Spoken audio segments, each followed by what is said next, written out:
dude is back with another baby dude interview. Today, I have a badass dude. I got Lou Santiago today. Uh, Former US Navy vet and super car guy with TV shows that I could list right here. Lou, how you doing, man? I'm good, Jeff. How you doing, man? I'm doing good. We're That's breathing. We're outstanding. here. It's morning time. We're up. We're good. Yeah. You're in California, right? Yeah, I'm in LA. All right, you're in LA. LA proper or somewhere in the outskirts? Outskirt-ish, but still LA County. So we're Got you. we're Got you. hanging up in there a little bit. There's no really I mean, it's all LA, but it's weird. They're all neighborhoods. It's just a weird. LA's weird. It's a weird Yeah. city. It's just a Yeah. bunch. Well, California is the land of fruits and nuts. You're looking at one of them, that's for sure. That's for sure. So Lou, what you up to these days, man? I know you've done shows on Spike TV and Discovery Channel, and like I said, you're a super car guy. So I know you've kind of got a Garage Insider YouTube TV going right now. Yep. Tell me about that a little bit. I just got to the point where I can be monetized. That happened.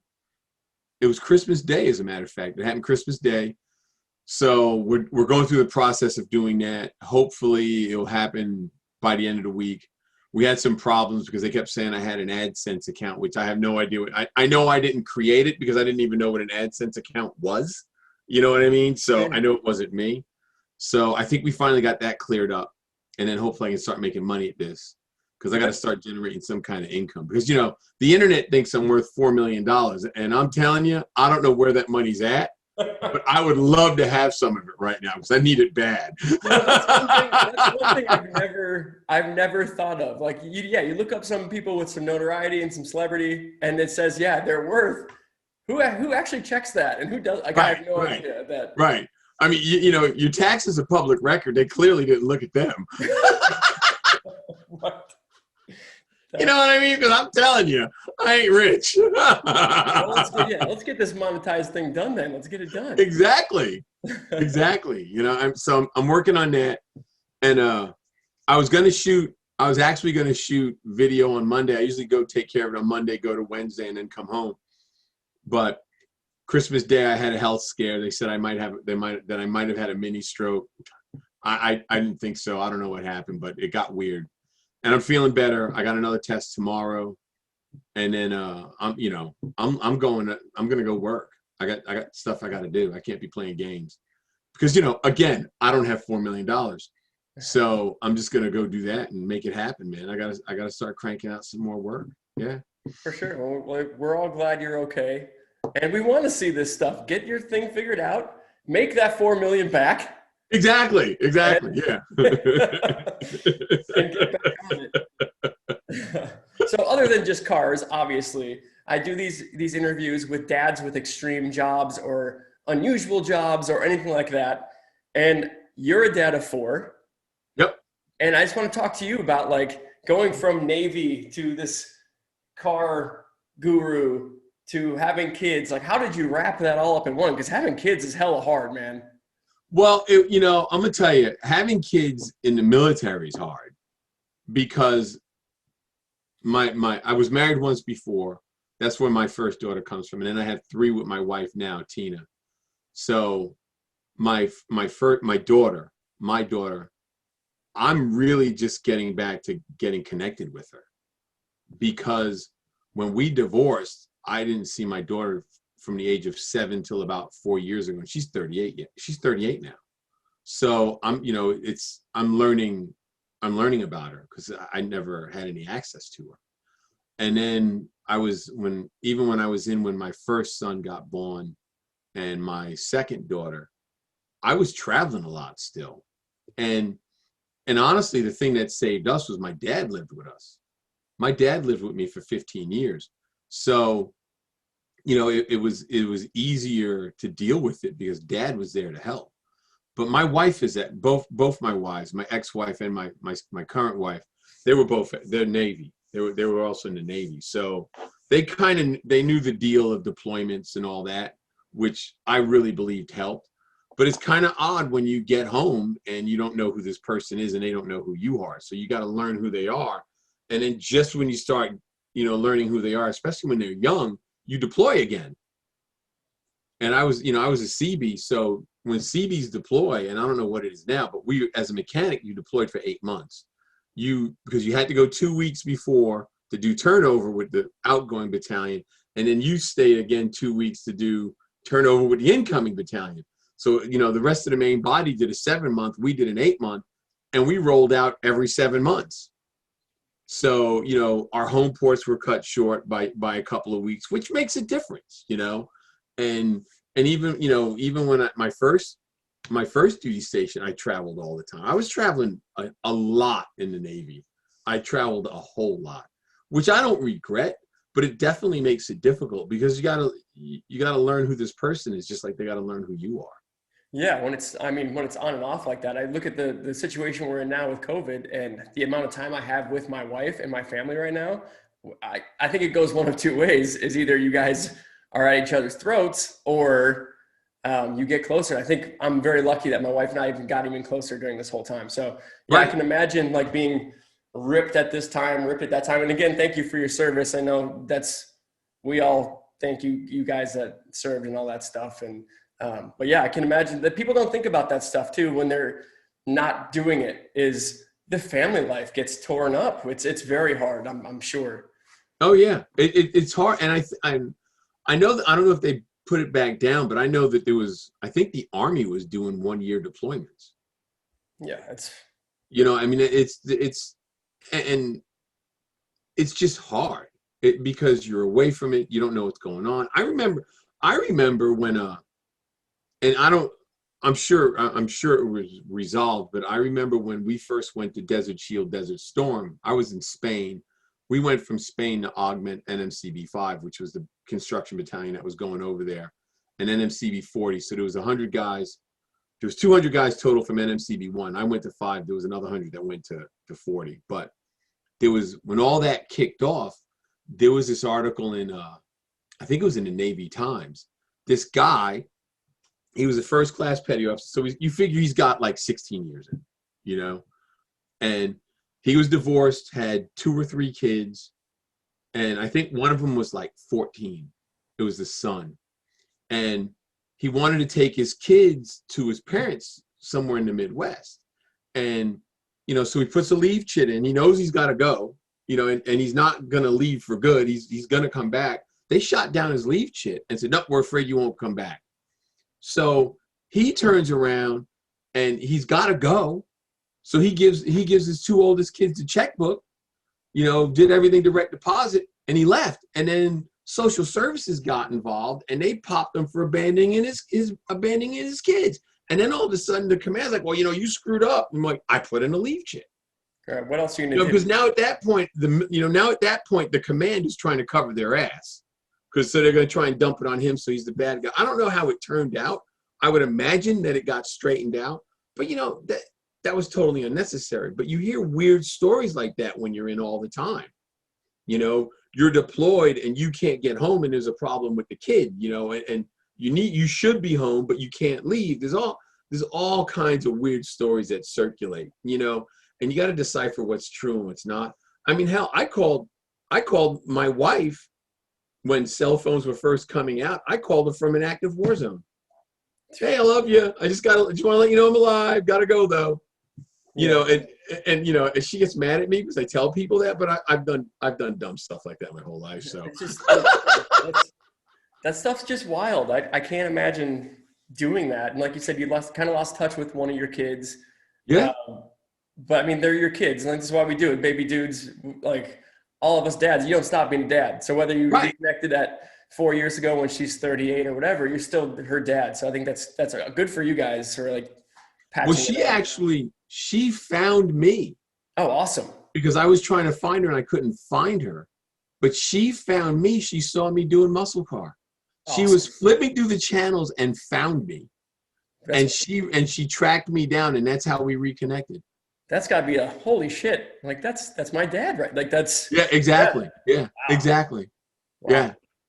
So but it's yeah, that's cool. I mean, I guess the hardest part would have been that. How about your career within the car stuff? Like they were older at that point, but like with having kids during that time, that wasn't as bad because, you know, the three I have with Tina, I had one in diapers at that time. So the other two were, I think, 10 and 8. So that wasn't so bad. And so it was pretty easy. But it's funny because they don't they're not impressed by it. You know what I mean? They're like, oh, it's dad. You know? That's, you know what, I hear that a lot from people is like, you know what I I've mean? talked to a few football players and this like NFL guys won Super Bowls. It's dad. Like that's like, it's an Yeah. amazing thing to me because everyone else is like, oh my God, I remember when you were on this and this and this and this. And the kids are like, yeah, well, that was neat, dad. Like, Yeah. And that's basically, I mean, you know, it was just, they just, you know, like it's cool and all, but see, I think a lot of it is none of my kids are car people. okay, I was going to ask that too as well. They're not, they want nothing to do with building cars and welding. Nothing. My oldest son is 27, 28 now, and he's a special needs teacher. You know, like he's in education. My second daughter is she just took a part-time job at a little coffee shop so she could have something to do and get out of the house. And my youngest is actually, he works in a restaurant and he wants to become a chef. And he's 21. So, you know, and then my oldest daughter, she went back to school and she's working on becoming a marine biologist. But she does hair in part time. So none of my kids are into what I do. Like I've resided to the fact when I die, they're just going to auction off all the tools in the shop. That's just going to happen. It's really interesting. Like, I mean, you look at guys like Michael Jordan and like those top basketball, like his kids don't play in the NBA. Right. Like, they don't, I mean, it doesn't fall to your kids. It's really amazing. It's really. Yeah. It's crazy, but I mean, literally that's what happens, you know, it's just the way it is. You can't do nothing about it. I don't care that they don't like cars. I really don't. Right. And you can't push it. No, you know, I mean, for me, the hell with it. I'll be selfish and take it all for myself. You know what I mean? There you go. You're the first baby dude dad that I've had on that has grandkids as well. Yeah. So yep. I'd also like to hear from, you're a tough guy. You're like a car, like old vet guy. How soft have you gotten with grandkids? Not much at all. Really? So you're still. No, because, well, see, this is. I hear it from my dad. We're probably going to get in trouble right now. We're probably going to get in trouble right now. A lot. Because this is how I look at parenting. I firmly believe that it is a total dictatorship in the beginning because they don't know anything. So you're responsible for teaching them right and wrong and everything else. Okay. And I understand that right and wrong is a gray area. I'm not arguing that point. But, you know, and as they get older, they get rights. That's how I look at it. They get rights. And then once they're older, once they're like, you know, 23, 24, or they're getting out of your house, then, you know, you're on your own. At that point, I'm a consultant. You know what I mean? That's how I look at it. When you leave the house, I'm a consultant. You know, you call me if you have a problem, I'm there. If you need me to babysit the kid, I'm there. But when I bring that grandkid back in the house, it's a dictatorship. It's my way or the highway. You can always take your kid out of my kingdom. I don't care. But we're not playing games. That's how I look at it. I think that's fair. I mean, it's also, you look at it like building a house. Like that's the foundation you're laying. Exactly. You're getting those rules, those kind of right and wrongs out, and you're building it up. And when the house is built, go live in it and do your thing. Exactly. And you know, and I believe it's that way in the animal kingdom for the most part. It's that way with humans. And what's going, and I'm not going to get deep into politics here, but you know, what I see going on in our country now, there's a lot of people who should have had their ass whipped when they were a kid. Yeah, it's a mess. Yeah. Not everybody's a winner. Not everybody you shouldn't get a trophy for second place. You know what I mean? You should have worked harder. That's how I was raised. That's how I look at it. I mean, you don't have to like your situation, but you need to work at getting yourself out of your situation. Yep. It's that simple. because like I'm retired from the Navy, and I was not a military guy. They tried kicking me out 3 times. And I got out for 18 months, 19 months. The only reason why I went back in was because my dad was becoming a shut-in, and somebody had to help him. So I went back in so I could try and get him as my dependent, so I could help him medically. And me and my dad didn't get along, but he's my dad. Sure. So you know what I mean? I was in a position where I could do something, and I did it. And that was the whole point of it. And I told him flat out, if you want to stay here and continue doing what you're doing, I'm going to forget who you are. I can't send any more money. I need to try and make this work. With, at the time, Tina, my girlfriend, who's now my wife, I said, I need to try and make this work. I want to have a family. I need to slow down, because I'm going to turn up dead if I keep doing what I'm doing. You can come stay with me till the day you die, or I don't know who you are from this point on. And he said, well, I'm going to sell the house. And I said, all right, let's go. And he came with me. Yeah, and And as far as parents, I mean, my in-laws watch my kids quite a bit, and we're super thankful. Like you said, your dad was there helping with the kids and all that stuff, and that's huge. Those relationships you have with your parents and your kids are the longest you will have in your life. yeah, Especially your parents and your brothers and sisters. Like they're there for a long time. So yeah. yeah, whether you get along at times or don't, I think there's still very important relationships. Well, and the thing is, you think about it, you get your parenting style from your parents. My dad was an iron worker, and there was no gray area. You either did it or you didn't. You either paid the consequences or you didn't have to worry about it because you didn't do anything wrong. And that's just how I look at it. And you got to know, right and wrong is important. For sure. It's just, you know what I mean? Especially with a kid. If a kid steals something, it's okay, don't worry about it. They're going to steal again. Yeah. You know what I mean? If you get away with it, yeah. Right. Yeah. I mean, it is what it is, for sure. They're going to do it again. And by the time they suffer the consequences they should have suffered in the beginning, they're getting locked up. You're going to court. You're doing, I was like, no. My daughter got in trouble, and she turned up having to go to court. And I was more angry that she did what she did, because we taught her better than that. She wanted to be rebellious, and she suffered the consequences, and she got her act cleaned up. She realized, yeah, I screwed up. And you know what? It's a hard lesson to learn. She doesn't have a record, but it still scared the shit out of her because she had to go to court. Right. And it's that simple. Do I want it to go that far? No, but it happened. It doesn't mean that I don't love her any differently. It just means, you screwed up and you paid the consequences. Now you got to learn from it. That's just how I look at it, man.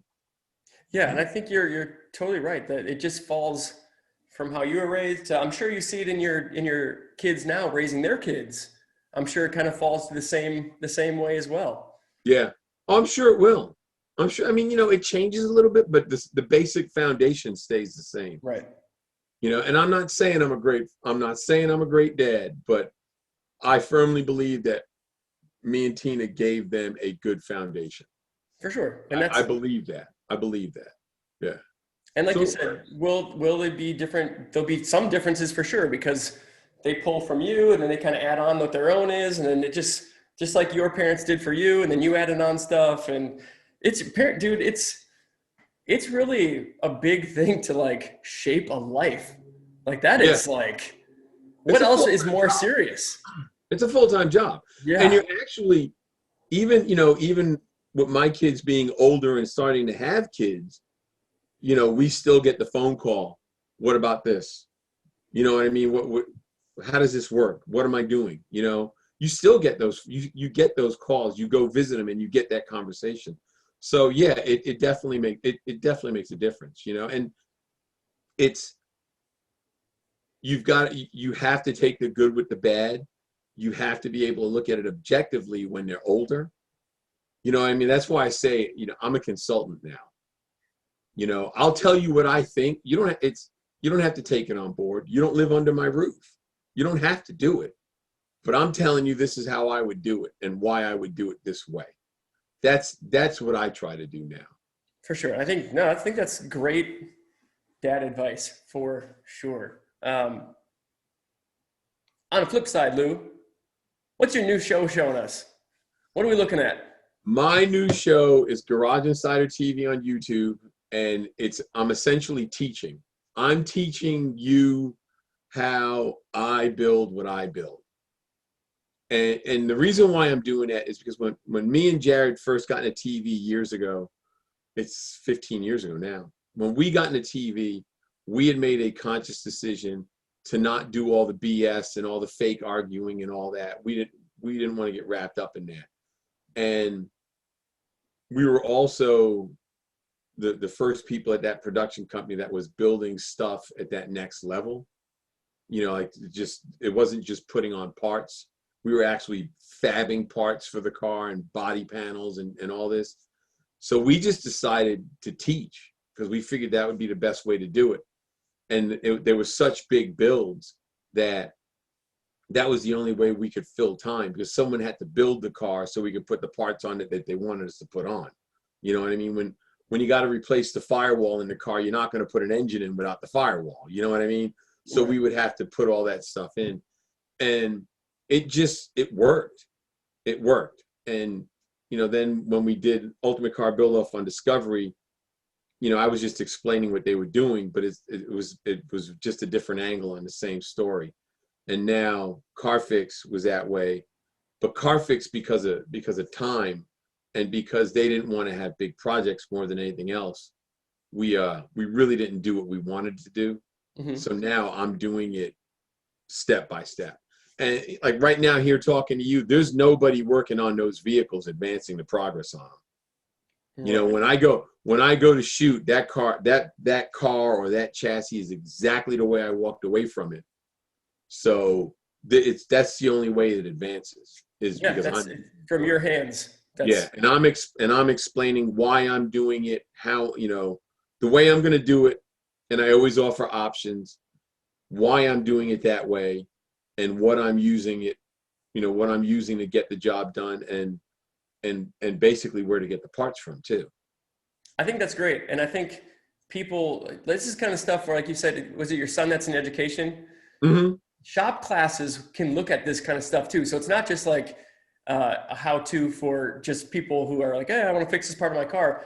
I'm sure shop classes, hopefully that people get hooked on to you doing this, and shop class will show these as videos to like kids and progressing them that way. It's funny you say that, because when I was doing muscle car, I had a guy, he found me, he reached out to me and said that he was using muscle car as a training tool for his shop class. And it was funny because he said that him and his students took apart his S10 and put it in the third floor shop class. It was a school in New York City. So he didn't even have a shop per se. He had a classroom that they turned into the shop, and they took apart his S10 and put it back together in the classroom. That's 3 stories up. And there was a couple of episodes that he didn't have. So the editors would always make extra episodes. I got every episode at that time for this guy and mailed them to him. So he had his own DVDs. He didn't have to worry about recording it from TV. That's awesome. Yeah, I mean, working at a school myself with kids, the videos they show on how-tos and things like that are so old, Lou. Yeah. Like I'm talking like 1985, yeah. 1981. Yeah. It's old shit. Like this is the stuff that you're making somehow needs to be hooked up to the educational system for shop class, because shop classes are dying anyway. I don't even know. Oh yeah, well they don't want them. I mean, you have a group of people in charge that feel that nobody wants to do that work. I mean, literally, that's what they really believe, that everybody needs to go to college and get a 4-year degree, and that everybody's going to be a computer programmer, and that's not the way of the world. It's really not. I mean, you have to have someone to do work on this stuff. You got to have guys that weld. You got to have guys that pick up your trash. You got to have guys that do your plumbing. You got to have all that stuff. For sure. At some point, it will flip, right? Like, it's going to be all computer driven and all this stuff. And then at some point, it's going to flip to where the welders and the car makers and things. Those are the jobs that will be paid a ton because no one can do it. So Well, like, that's what's happening now. right, it's starting, yeah, for sure. Yeah, I mean, Steve, I can't remember his last name. He's one of the owners of Real Deal Steel Bodies. We were talking a couple of years ago at SEMA, and he told me that his neighbor came over, and he said the guy was like a doctor or a lawyer. And he said his neighbor came over and said, "Hey, can you show me how to put a wax ring on my toilet?" He said the plumber told me I need it, and I told him I wanted to try it. So he went over and asked Steve, and Steve said when he got there, 2 or 3 other of his other neighbors were there because they wanted to see how it was done too. So so he's got a little shop class going in the bathroom showing him how to do the wax ring on the toilet. Yeah, it's just a little, yeah, that's But I mean, but you don't think about it. You don't think about that kind of stuff till it happens to you. 100%.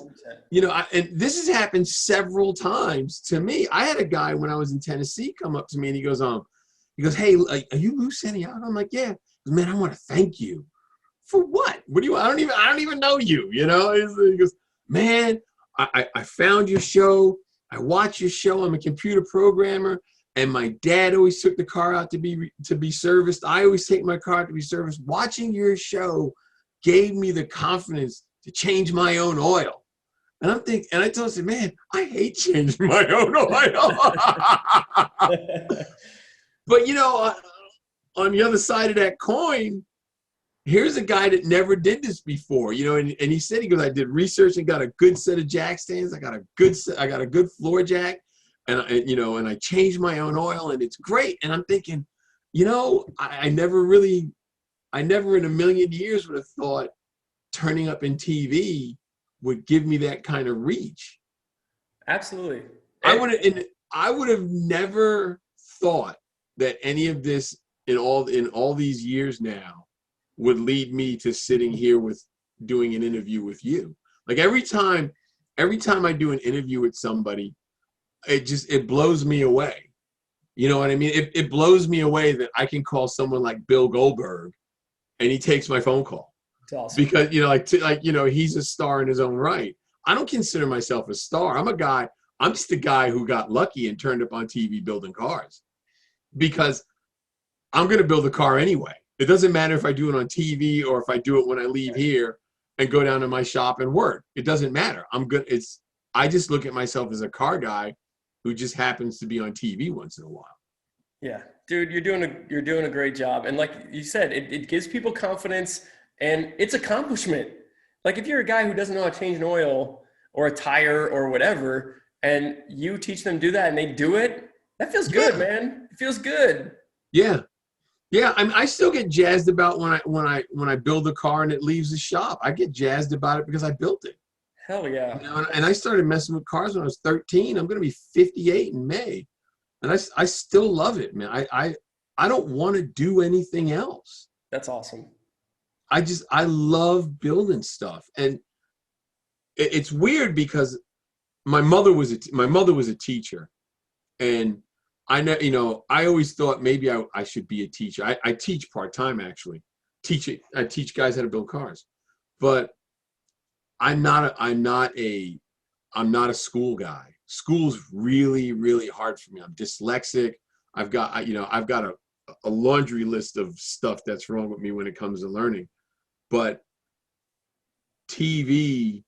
not TV, but doing what I do and then going to TV provided me an outlet to do what I do. You know what I mean? That's the best way I can explain it. You are a teacher. Like just because you're not in the classroom, just because you don't have students live with you, if people are learning from you, you are teaching, man. Like you are teaching. Yeah. So if you thought you should be a teacher, you're doing it. It's just a different way of it. That's all. Yeah. Because I've taught guys how to weld. I mean, I've taught guys how to weld. A couple of my friends, my son's friends, 4 of them actually are welders now. And my nephew's a welder. I got a nephew in the Marine Corps. He's talking about getting into welding and he wants me to teach him how to weld. And I mean, it's just, my dad was a welder, and I didn't learn how to weld from my dad. I picked it up because I firmly believe if you want to mess with cars, if you're gonna build cars, you need to learn how to weld. Period. Mm-hmm. Because you can't build a car if you don't know how to weld. If you're having someone else do all your welding, you're getting their interpretation of what you want. Right. That's what you're getting. And that interpretation may not be exactly what you want, and then you're not happy with it. You know, when you can look at a car and say, I want to do this, this, this, and this, and it requires welding, and you can do it, that's when you get the greatest satisfaction out of it. Because you not only did you build the car, there's a sense of accomplishment, but you also did it the way you want it. Yeah. That makes a big difference. You know, that makes a huge difference. If somebody wants to pay me to build them a car, yeah, that's fine. But you're still going to, and I try to give you what you want, but you're still going to get my interpretation of what you want. Right. It's that simple. Yeah, it's crazy, but you got to learn how to weld. That's how I look at it. For sure. Lou, you're the man, dude. You're the man. I'm gonna talk to the shop teacher at my school, and I'm gonna show him your YouTube and get them on it, because it sounds on point. And it's funny because I don't curse on TV. You know, like I really try not to curse. I don't want it to get flagged. But normally, oh yeah, I'm really bad. But yeah, as long as you're trying, that's what's important. You're not just blasting them out all the time. And then it's not like on YouTube, you have to check that button that says, is it for kids that are 10 and under or whatever. Right. You drop one here and there, you're doing okay. It's all right. They always give me crap about what, at the school, you can't talk to the students the way you talk to them. It's a community college. I'm like, what? He was being an idiot. What do you want me to tell you? Yeah. If you screw up, I'm going to tell you. But I also think too, like, if it's part of your personality and you're an adult, like people who know you know that it's not coming from a certain direction, right? Right. Lou, the conversation we just had before we came on, right? You gave me a call and you're like, all right, now I can't say it because I'm in the Jeff the Baby Dude thing. But Lou had a word for me, and I knew I knew you weren't upset, but I was like, all right, it's coming, man, it's coming. So it's a personality thing too. And I don't think there's anything wrong with that. Yeah, I mean, I 9 out of 10 times I'm not being mean. It's just comes. I'm not thinking when I talk. That's what it comes down to. And I don't have much of a filter. I really don't. But it's. Well, don't change, Lou. There's a reason why you've gotten where you have, and they want the real. They want this real guy. Like you said, I appreciate that you said you didn't want to do the bullshit, like fake fighting on TV, because that, like, a lot of these shows on Discovery or all this the car shows, they start out so good, Lou. Like, they start out like, wow, this show's really good. I'm learning things, West Coast Chopper, whatever, these kind of shows. And eventually they get to be like a circus, and because they go away from what started them. Well, and see, here's the thing, and this isn't an observation that I've made. I know this. The problem that you have with discoveries like Discovery Network, you have people in charge who do not know their audience. Period. They don't know their audience. They don't know. They don't understand car guys. They don't want to understand car guys. All they want to do is make money from TV. They don't care. As long as that check's coming in, they don't care. And that's the bigger problem. And then you mix in that a lot of them are social justice warriors, and then now they're trying to tell guys like me how to behave. But then you got to turn around and have an argument with your co-host and make it look real. And they don't look. Let us do our job. You know what I mean? I'm the car builder. You're the TV guy. I'm not going to tell you how to make TV. Don't tell me how to build a car. Yeah. You know what I mean? And that's the thing. They don't. As long as if they sell advertising, they expect it. They can tell you, look, we need it in this show because we told them it would be in the show. Well, that's fantastic, but you just sold a tampon commercial in a car building show. Right. I'm not, you know what I mean? I'm not going to talk about tampons while I'm welding. Right. I For mean, sure. but you have wacky conversations like that. Yeah. I've never even thought about that. Yeah. Yeah, they do not understand this world that they want to play in and make money in. They don't understand it.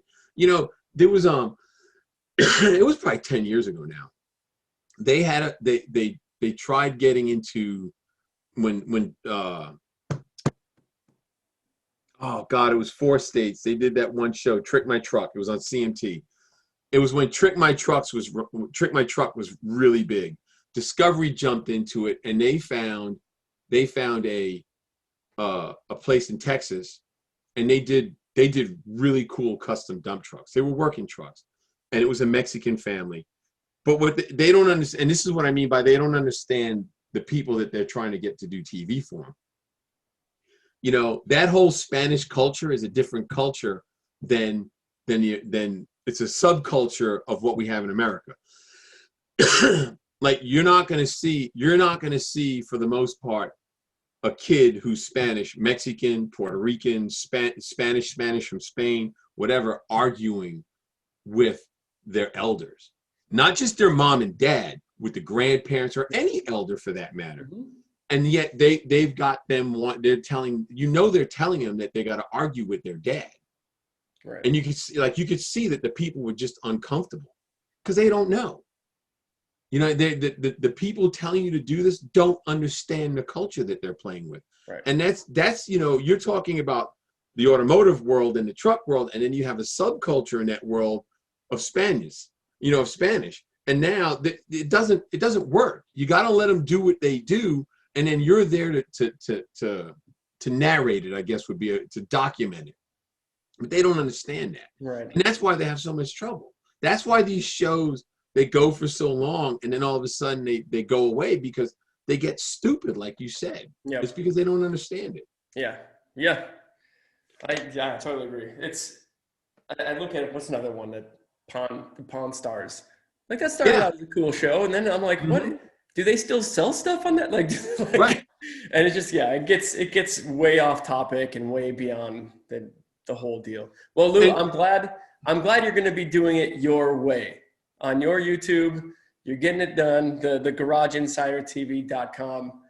Everyone check that out, and I'll list all the links below here, Lou, so people can find this guy. Thank you for popping on here with me. I really appreciate it. Oh, no problem. Anytime. And I'm just kind of bummed I didn't have my granddaughter with me. I could have held her, you know. Yeah, dude, absolutely. I told you it would have been perfect. It would have been great. Yeah, Lou, as far as the interviews go, I've done some cool ones so far. You are the most straight shooting, like just ready to go dude, and I appreciate you a lot, man. I thank you for coming on here. No problem, Jeff. Anytime, man. Keep in touch. Yeah, for sure. You never know. We might do it. Might have you come in and teach you how to weld or something. Teach the kids how to weld. You know. Yeah, you might teach me how to weld. That's what you mean.